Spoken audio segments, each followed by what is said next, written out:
दरबार दो ओका को मेताआ। जहाँ तिस जहानाक को साला गोटाया उन जोहत दो आडी हड़ को दुड़ुब जाराआ, कथा को तुला पइलया, आदो 10-20 को बाछावा, राय को एमा, नोंकान दुड़ुब गे दरबार दो को मेताआ। मोड़े थोकरे हटिंग अकान दरबार को मुद्रे पइला दरबार दो हुयुग कना आतो दरबार। जहाँ दरबार आतो हड़ सुमुंग तेगे को दरबारा ओना दरबार दो आतो दरबार को मेताआ। आतो दरबार दो आतो माझी पारानिक आर आतो मोड़े हड़ को आते गे को दरबारा। बाहरे दरबार। बाहरे दरबार दो जहाँ दरबार आतो खन बाहरे रे हुयुआ ओना दो बाहरे दरबार को मेताआ।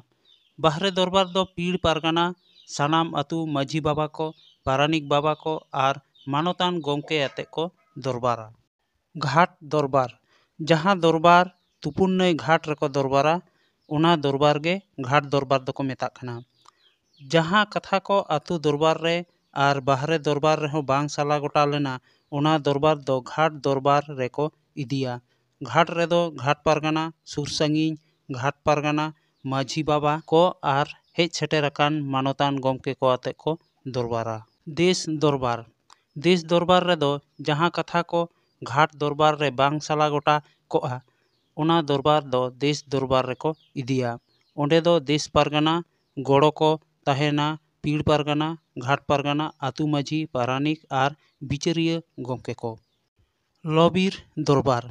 जहाँ दरबार सेंद्रा टांडी रे को दरबारा ओना दरबार गे लबीर दरबार दो को मेताक कना। नोआ दरबार दो आबो सावता रेना मुचाद दरबार कना।